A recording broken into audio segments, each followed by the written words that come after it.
সোনা দানা গয়না কিচ্ছু আমার চাই না। গানচিল মিউজিকের নতুন প্রজেক্ট বাংলা অরিজিনালস শুরু হলো ময়না দিয়ে। গতকাল মঙ্গলবার সন্ধ্যায় ইউটিউবে প্রকাশিত গানটি দিয়ে প্রথমবার একক কোনো মিউজিক ভিডিওতে পারফর্ম করলেন ঢাকাই সিনেমার অভিনেত্রী শবনম বুবলী। গানটি প্রকাশের পরপরই দর্শকদের দৃষ্টি কাড়ে। বুবলীর সঙ্গে পারফর্ম করেছেন নির্মাতা ও অভিনেতা শরাফ আহমেদ জীবন। গানে কণ্ঠ দিয়েছেন কোনাল ও নিলয় ডি রকস্টার। গানটির কথা লিখেছেন আসিফ ইকবাল, সুর সঙ্গীত করেছেন আকাশ সেন।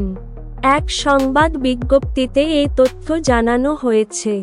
সিনেমার গানে নাচা বুবলীর জন্য নতুন কিছু নয়, তবে এই প্রথম এককভাবে একটি অডিওভিত্তিক গানের ভিডিওতে পারফর্ম করলেন তিনি, তাও আবার সিনেমার মতো সেট, আলো, পোশাক আর নাচের সঙ্গে পুরোদস্তুর বড় আয়োজনের মধ্য দিয়ে।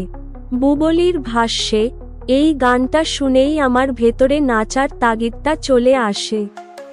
মনে হয়েছে এমন একটি গানে স্টেজ পারফর্ম টাইপের ভিডিও আমারও থাকা উচিত ছিল।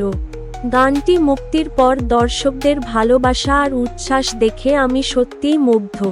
শরাফ আহমেদ জীবন মূলত নির্মাতা হলেও এই গানে পারফর্ম করে সবাইকে চমকে দিয়েছেন। একেবারে নতুন এক রূপে হাজির হয়েছেন তিনি। জীবন বললেন, বুবলীর সঙ্গে এমন একটি পারফরমেন্সে যুক্ত হয়ে আমি ভীষণ আনন্দিত। গানটির সঙ্গে নিজের সেরাটা দেওয়ার চেষ্টা করেছি। এখন দর্শকদের রেসপন্স দেখে মনে হচ্ছে আমাদের পরিশ্রম সফল হচ্ছে।